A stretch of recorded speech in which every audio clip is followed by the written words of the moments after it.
Tabata is back with his first new chapter in a brand new magazine. Well, sister magazine to his previous one, but still brand new to him and Black Clover as a franchise. And this whopping 25-page chapter was one hell of a way to welcome back the series after our 3-month-long wait. And as you can probably tell, I really enjoyed this chapter, but admittedly, I have seen mixed feelings on it from the fandom as a whole. While most share, in my opinion, about the chapter being fun and exciting, others, well, they kind of walked away from it not feeling really that. So I want to quickly and briefly go over the most common complaints I've seen about this chapter in the beginning of this video, address them, and then spend the rest of the video talking about all of the things that are great about it. For starters, and possibly the most common complaint I've seen from others, is the lack of explanation on Asta sharing his anti-magic, which was a point of contention in the last chapter before the move to the new magazine.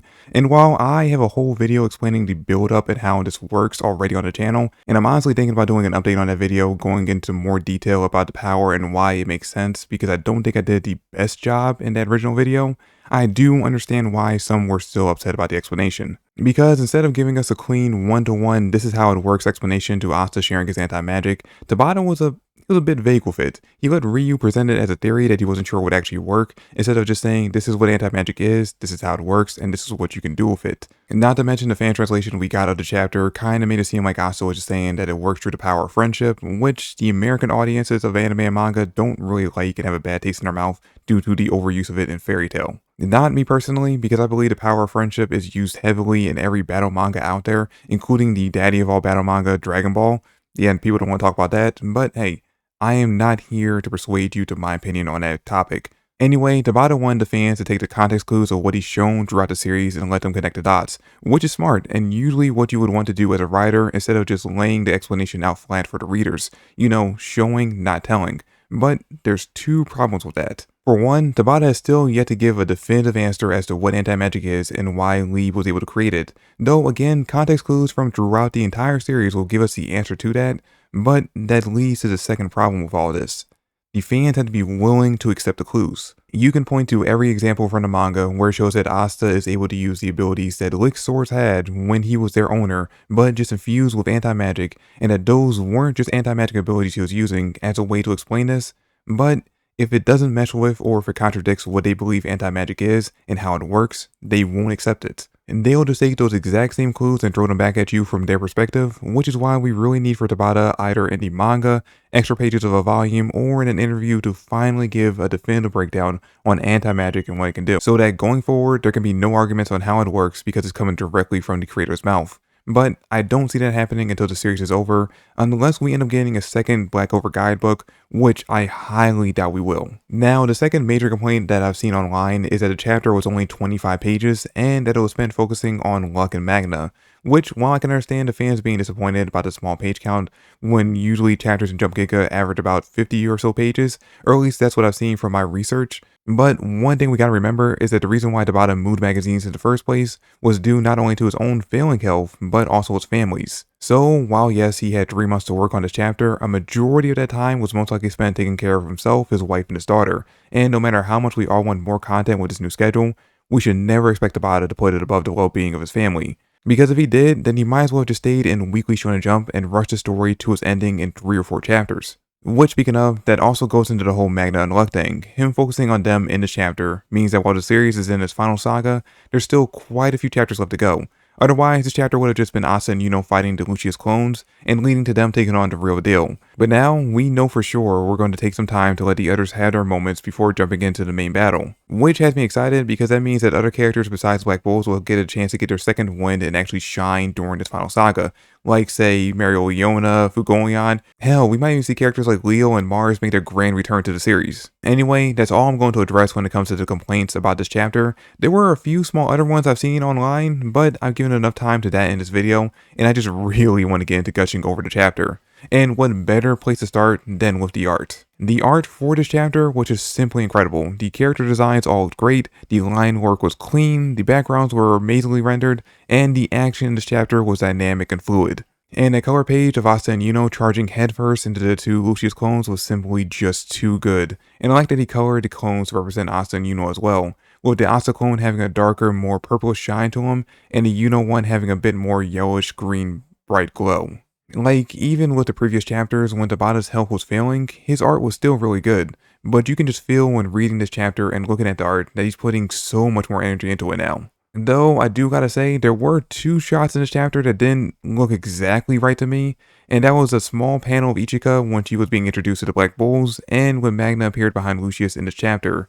Both, to me, seemed like the characters were just a little off in proportion, like Ichika had been squished a bit to make room for Knock, and that Magna had been stretched out a tiny bit. But all in all, I love the art, and I hope that Tabata can keep up this level of quality until the end. Now, getting into the actual content of the chapter, I'm glad we got to take a moment in this chapter to show the Black Bulls actually being introduced to Ichika. It was something I was expecting to see in the last chapter and was scared we were completely skipping when it wasn't there, but we got it, it was funny, and the reactions were all pretty much exactly how I expected them to be. But there was a bit of a mix-up in the unofficial translation, or at least I assume it was a mix-up on their end and not Tabata, where we see Gordon saying something that Ghost would usually say as his reaction, and Ghost calling Gordon out like the others would normally do to him.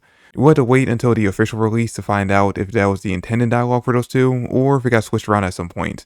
Also worth noting that Noct takes a particular interest in Ichika in this chapter, mostly because he finds it entertaining that Yami has a little sister, and he's probably planning to use it to tease him later on when the war's over. Which, speaking of the war, back to real time, we see Asta and Yuno charge straight at the two Lucius clones right in front of them, planning to settle it in a 2v2 tag match before heading on to fight the real deal. But Lucius, as sly dog he is, quickly turns the tables on them by bringing in two more clones, essentially making the battle a 4v2. But even when outnumbered and the odds against them, our heroes do not falter. They wholeheartedly believe that no matter how many clones appear in front of them, they'll still win. Which, to be fair, why wouldn't they? Throughout the entire series, with the exception of that one time when they briefly fought Lick, the two have won every single fight they tag teamed in. I mean, sure, those fights have all been heavily reliant on Asta being the attacker and Yuno being in more of the support role, but that's because their opponents were devils that only Asta's anti-magic and Yami's dark magic at the time had a chance of actually killing. But Lucius is human, so Yuno could hurt him too. And with the two finally able to actually fight alongside each other as equals, why wouldn't they be confident in their victory? In fact, Asta is so confident in their ability to win that he's not even going all out yet. Because if you notice, Asta is currently in this chapter only in black form. He's not using Devil Union. Which I love the evolution we got for him throughout this final saga. Back when he first fought Lucius, Asta immediately jumped into Devil Union, got toyed around with, lost someone very close to him, and was essentially one-shotted, killing his confidence and spiraling him into depression. But thanks to Ichika, Ryu, and the rest of the Ryuzans, he's climbed out of that dark place he was in and is back to believing in himself and his own power. And it's not just his power he's believing in, Asta is putting his belief in the power his friends have as well to handle the remaining clones and angels on the battlefield, so that him and Yuno could focus solely on the ones right in front of them. And with the anti-magic he's given them, they have a pretty decent chance. At the very least, we'll see a good majority of the angels fall over the next few chapters. Because I mean, we already see in this chapter that Luck was able to speed blitz 4 of them in a really cool looking double page spread. Now, it is worth noting that the Bulls only have a limited amount of anti-magic to use, so they do have to use it sparingly. And we can really only expect them to dish out maybe 3 or 4 of their big spells before running dry. Which actually does work perfectly for Luck, because his magic is mostly used for boosting his speed and physical attacks, and not big and explosive spells. Unlike Magna, whose main arsenal is, well, big explosive spells, but his new signature move is something a bit more subtle. Soul Chain Deathmatch, the move that put Magna on the list of top 10 fights in all Black Clover in the last big arc. And we get to see the sequel to that move in this chapter, Soul Chain Tag Deathmatch, which essentially works the same as the original, but instead of just linking Magna together with his opponent, they each get a tag team partner that can be linked to them as well, splitting the mana evenly between the 4 of them. Magna obviously takes Luck as his partner, and Lucius is forced to take an Angel as one, which the two instantly take out, now making it a 2v1 with the mana evenly split between the 3 of them. Now, Lucius pretty quickly catches on to their anti-magic being limited, so his plan is to simply endure until they run out, and then his healing will give him the advantage in this fight. Which is smart, really smart. One thing we can all agree on, Lucius is an incredibly smart person, possibly the smartest villain we've seen throughout the story.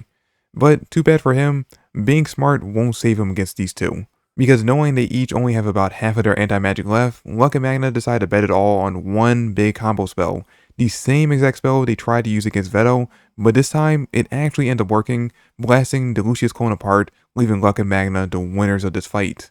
So now out of the 14 clones, yes, if you go back to chapter 361, we see 14 total, 1 was taken out, bringing the count down to 13. And more than likely over the next few chapters, we'll see the Bulls working together and alongside other mages to take out 9 more, leaving only the 4 that Yuno and Asta are facing.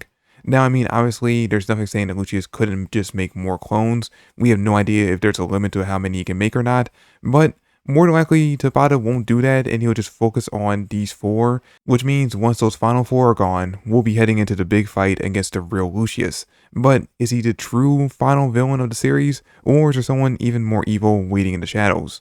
We'll have to unfortunately wait for future chapters to eventually find it out.